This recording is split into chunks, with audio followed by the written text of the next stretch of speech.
people are dead after a shooting in Berks County. Plus, fire consumes a truck in East Penn Township. But we begin tonight with a national ranking on tobacco use. That's nothing to be proud of. This is the Valley Report. I'm Marie Johns. And I'm George Roberts. The new study ranks northeastern Pennsylvania the second worst place for smoking in the nation. News 13's Sharon Gata joins us live with more on how this news does not surprise local experts. Sharon. That's right, Marie and George. Even though the national smoking rate is the lowest it's been for 45 years, our area has ranked the second worst in the nation for smokers lighting up.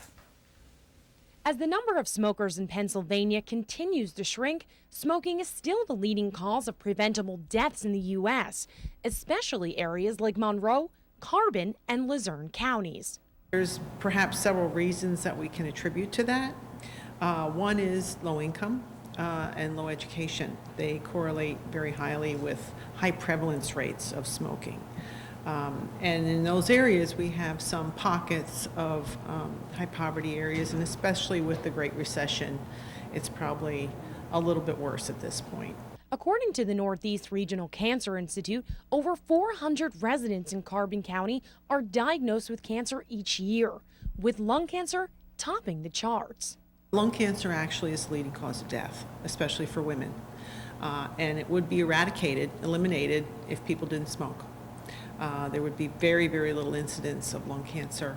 And the other thing that people don't know is that heart disease is really the #1 cause of death for people who smoke. About 23% of local residents smoke an average of 17 cigarettes each day. And officials from Tobacco Free Northeast say joining a program is the best way to kick the habit. So it's very important for people to understand that this is not just a bad habit or something that kids experiment with and it's just a natural kind of course you go through in life. It's really important for people to understand how devastating tobacco is to individuals and their families. Now, the state offers free programs that will help any smoker who wants to quit. You can go online to tobaccofreene.com or call 1-866-974-QUIT to find a prevention program near you.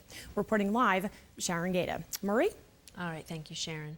2 people are dead, including the suspect in a Berks County shooting over the weekend. Gunshots were fired at officers before the incident came to a tragic end. Police were called to Chestnut Street in Hamburg Saturday night for a domestic dispute involving a possibly armed man. When police arrived on scene, 40-year-old Jeremy Krieger immediately shot at them. No officers were injured, but police say Krieger fatally shot his mother-in-law, 62-year-old Joan Marie Wagner. Her husband, 65-year-old Clayton Wagner Jr., then shot and killed Krieger in self-defense. Police are continuing the investigation. An Albrightsville man who allegedly sexually assaulted an 11-year-old girl enters a last-minute plea deal. The trial was scheduled to start this afternoon for Jesse Cannon. According to court papers, Cannon was a friend of the girl's family. In February 2008, the minor was staying at Cannon's girlfriend's house. After a night of drinking, Cannon is accused of entering the room where the girl was asleep and touching her. She woke up and ran to another room. Cannon claims he doesn't remember the incident. This afternoon, just before the trial was expected to begin, Cannon pled guilty to indecent assault without consent. Judge Roger Nanovic noted this incident was out of character for Cannon. He sentenced him to 6 to 18 months in Carbon County Prison. A truck is destroyed in an early morning fire Sunday in East Penn Township. A passing motorist called in the fire after spotting the flames at East Penn Trucking along Route 895. When firefighters from East Penn and Bowmanstown arrived on scene, they found heavy flames shooting from the rig. Emergency officials were on scene for about an hour. No one was hurt in that incident.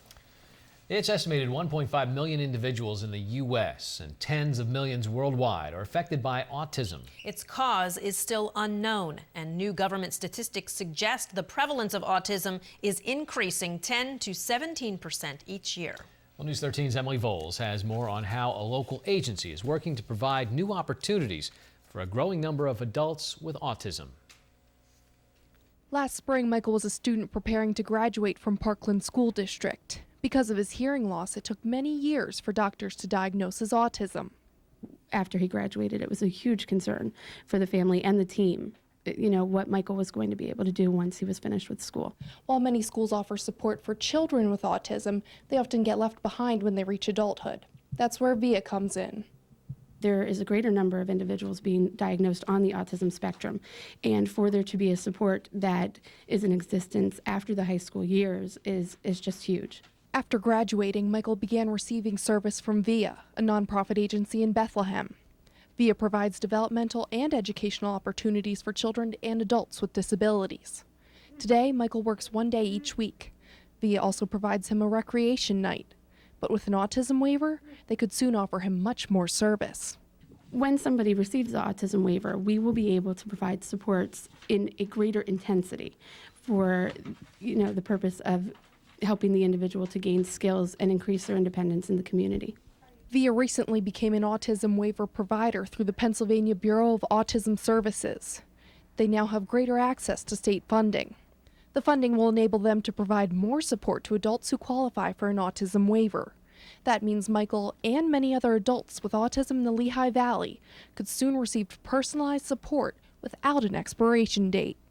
Anybody that gets the waiver would be able to do a more lengthy program and make more of a 5-day-a-week commitment to VIA. To learn more about the services VIA provides, go to www.vianet.org. In Bethlehem, I'm Emily Bowles, News 13. We have a cold start to our week, but the real talk now, everybody's talking about the snow that's on the way. How much is it going to be? That's what everyone wants to know. Carl Kern's in with hopefully some answers. I Right, can Carl? tell you it's going to be more than what we've seen so far this year. We've had 3 snowfalls now in almost a week, and most of them really haven't brought us a whole lot of snow. We've seen several, an inch here, another coating there, a little coating over the weekend, but this one looks like it's going to be the most significant snowfall of the year. Snow will not be coming down until about this time tomorrow afternoon. The morning rush hour looks fine. We're dry overnight. Clouds will be moving in, thickening up. We had plenty of sunshine today, but that will not be the case on Tuesday. Snow will fall primarily during the late evening and overnight period Tuesday into Wednesday. Wednesday morning's rush hour will be difficult. Snow will move out by midday Wednesday. I'll let you know where we go from there with the forecast coming up. Marie? All right, thanks, Carl. Coming up on the Valley Report. Walnutport wants delinquent trash bills paid up. Plus, the first candidate announces his intentions to run for judge in Carbon County.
Cardiovascular disease is the leading cause of death in the United States. A local hospital's cardiac care center was recently granted accreditation for its nuclear cardiology laboratory.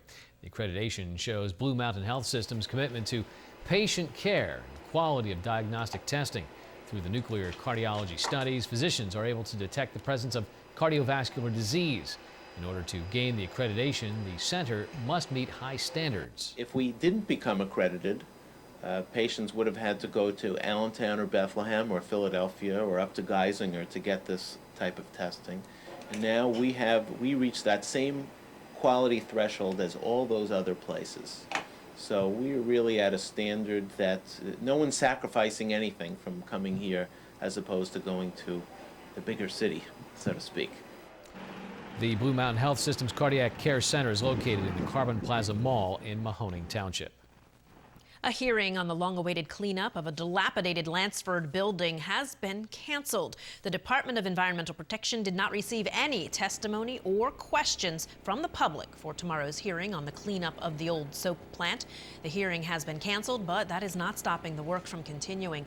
Panther Valley School District purchased the former Everbright building in June for $800 at tax sale. School officials are working with the DEP to clean up chemicals and other materials. A DEP spokesperson says bids for the transport and disposal of drums inside the building will come in this week. They hope to begin removing those drums later this month. Delinquent trash bills are piling up in Walnutport. Officials are working on ways to get customers to pay up so the borough does not have to keep footing the bill.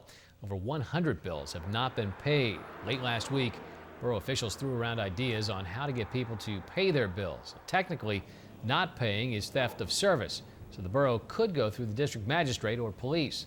Customers who don't pay on time would face fines along with late fees. Borough Council is looking into several ideas and hope to come up with a solution to their trash troubles soon.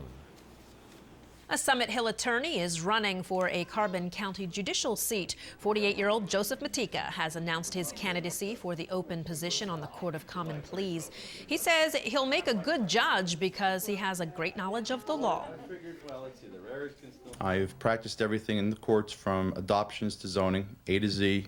I have the experience, the know-how, the understanding of how the system works, and I believe that those attributes would make me a very successful judge. Matika has been practicing law for 22 years and has been an assistant DA in Carbon County for 17 years. Still ahead on the Valley Report. Getting healthy in the new year.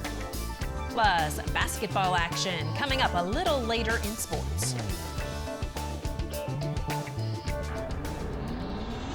If you see news happening, dial pound 1313 on your Verizon Wireless cell phone to call the News 13 tip line.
here we are waiting the most significant snowfall so far this year. Now, while that may have a bit of an ominous tone to it, in the last 2 weeks, some of us have had about 3 experiences with snow that may have totaled up to about 6 inches total. So it really hasn't been a rough winter so far. We may see 6 inches of snow out of the next storm coming in for tomorrow night. But as you can see, the snow's just not that deep around here this year. We did see a fresh inch across parts of Carbon County over the weekend, but again, it was a little more bark than bite there. But this storm coming up tomorrow night could bring us a measurable snow into Wednesday morning. And Wednesday morning will be the most difficult drive time, I think, unless you're out driving overnight Tuesday. But tonight, no problems, no snowfall. Skies were clear earlier. We saw a little glimpse of the sun heading down, and now we're going to be dry overnight. Clouds are going to continue to thicken up. Winds have been moderate throughout the day. It was a very blustery day on Sunday, and winds were still pretty strong this morning. Still northwest at 8. They go calm overnight. Lehigh Valley International coming in at 29 degrees. Clear skies. Yes, some high, thin clouds are trying to work in, but we have a real battle with the dry air. Dew point at 14 and temperatures in the 20s for the most part. The dry air is going to fight the precipitation, and there's going to be this conflict between our cold, dry conditions. We've seen this cold air spilling in over the last week, gradually getting colder each night since New Year's, and now that deep cold has pushed into the south, where they're seeing snow along the shores of the Carolinas and ice and snow into the deep south. Atlanta, Georgia, paralyzed by only 2 to 3 inches of snow. They simply don't have the ability to remove it from the roads. It doesn't snow there often enough to justify it. So we're going to do just fine with our 4 to 6 inches of snow. We'll be able to get out overnight Tuesday into Wednesday morning and get the snow off the roads. We have 2 different pieces of energy that will not come together enough over our region to give us the major storm. The heavier snow will fall over northern New England, and even the coastal locations like New York City and Philadelphia will not see as much snow as they had on that post-Christmas storm. But it will still be a major winter weather event, causing lots of difficult travel all up and down the eastern seaboard, as it already has in the deep south. But it's going to take some time. Notice how these clouds really having trouble getting themselves established, because this air, this northwest flow, is so strong. This air is so dry. We've seen this pattern happen before, and it is going to be a real battle. We're going to see heavier snow to the east of us. As you move west, those snowfall amounts will drop off. So again, between about 4 and 6 inches of snow, but your amounts will vary depending on your exact location. The further east you live, you may see a little more snow, a very fine, powdery snow. And it may not be snowing at the rush hour tomorrow evening, but very shortly after that, that snow will move in, and it moves in quickly, and it starts to accumulate quickly. Again, very dry and powdery, and it may even blow around after the storm is over. So cloudy and dry overnight tonight, and I'm saying snow in and around the 5 p.m. hour tomorrow. But again, moving in very, very slowly from south to north. So the further south you are, the sooner you see the snow. The further north you are, up and around Kidder Township, takes a little longer to get there. So we are going to see snow wrapping up by midday on Wednesday. Again, not a major event, but enough that we're going to be plowing the sidewalks and parking lots and just cleaning up on Wednesday morning. It's going to stay cold through the extended forecast. This snow will not be going anywhere. Winter is finally getting itself underway here. I see that. You've really established it now. We really got it going now. And I think we better be ready. We better be ready by this time tomorrow. Yay. All Thanks. right. Thanks, Carl. Well, experts say by Valentine's Day, most people have already broken their New Year's resolutions. The local dietitian shares some advice on how you can keep your resolution of getting healthy in the new year. The dietitians at St. Luke's Miners Memorial Hospital say the first thing to do when getting your diet on track is evaluating your current eating habits. It's quite amazing how many people either skip meals or they don't realize really what they're putting in their body. And there's different reasons. Some people have lack of time. Some people choose not to cook. Some people are by themselves and they don't want to prepare food for one person. So that's why I think the evaluation part is really important. Gross says a simple plan of eating healthy is increasing your fruit and veggies, eating more whole grain, lean meats, and low-fat dairy. Well, it is a career milestone for one area athlete. And Brian Unanx is here to tell us more. Brian. A very good all-around athlete, and we'll talk about that in sports, Maria and George. The Indians send one of their own to the 1,000-point club while getting a much-needed win. The highlights coming up. Plus, we'll have the latest top 5 basketball rankings next in sports.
She is one of Lehighton's best all-around athletes, and with her basketball team struggling on the court this winter, Jordan Homiak's performance on Saturday was the spark the Lady Indians were looking for to get back on track. The senior guard putting up 19 points against Panther Valley, including the 1,000th of her career. Let's go courtside to Lehighton. Homiak needing just 3 points going into this one, already with a pair of free throws on the line again early in the game, and gets number 1,000 with the free throw right there. Jordan Homiak, the latest 1,000-point scorer for the Lehighton girls. Later in the first quarter, Taylor Urisitz, the three-pointer here. Indians lead 8-4 after one. Second quarter now, Panther Valley up by one. Madison Blasco, straightaway jumper, extending that lead to 3. Panther Valley leading 17-13 at the half. Late third quarter now, Panther Valley up by 2. Homiak getting that one to go. Lehighton leading 23-22. Fourth quarter, Maria Magyar, she'll spot up from outside, and that one's all net. Lehighton winning 35-29. It was very nerve-wracking up until the point, with everyone here, and I needed 3 points. I've been hearing it all week, but I just went out and played. It definitely feels good, but it feels even better to get the win tonight. We were 1-6 coming into this game, and to be 2-6, it feels a lot better than 1-6, that's for sure. The Lehighton and Panther Valley boys also playing on Saturday. Early first quarter, Indians inside to Cordell Wall. Lehighton with the early 2-point lead. Later in the first quarter, Panther Valley on a 7-0 run. Nate Mathewson with the jumper put the Panthers up 7-2, but just before the end of the first quarter, DJ Rosino to Anthony Rosino. It's tied 8-8 after one. Second quarter, Panthers' Thad Ogazalek from outside gets that one to go. Later in the second quarter, Nick McArdle off the glass for 2 of his 13 points. Panther Valley up 22-12 at the half. Third quarter, Ogazalek with the rebound and basket. He leads PV with 18. Panther Valley wins against Lehighton 58-48. Oh, it was great when he got us back in the rhythm. Hopefully we'll come back for more next week. 1 month into the basketball season, and there is a clear frontrunner among local girls teams, with Tamaqua remaining unbeaten. The Week 5 girls basketball top 5 featuring some other pretty good teams as well, all jockeying for position behind the Lady Raiders. Here is the Week 5 top 5. It is Tamaqua unbeaten, number 1, with all 5 first-place votes and a 10-0 record. The Lady Raiders beating Pine Grove, Hazleton, and Pottsville last week. Marion, despite suffering their first loss of the season to Nativity, moves up a spot from 3 to 2. Palmerton, the big mover, though, gaining 2 spots, thanks in part to a win by 3 over Northern Lehigh last week. The Lady Bulldogs, with that loss, their first of the season, falling to number 4. And Jim Thorpe also suffering a setback last week. The Lady Olympians losing to Blue Mountain, falling to number 5. Northampton at 6-2 gets votes towards the girls' top 5 countdown. On the boys' side, Pocono Mountain West currently riding a 7-game win streak, number 1 with all 5 first-place votes. Northern Lehigh with a pair of wins over Palmerton, and Jim Thorpe moving up to number 2 this week. Marion suffering a loss last week to Pius X, falling a spot to number 3. Pocono Mountain East also falling, losing to William Penn last week. Pleasant Valley guys in the top 5 with a 6-3 mark after not being ranked. Palmerton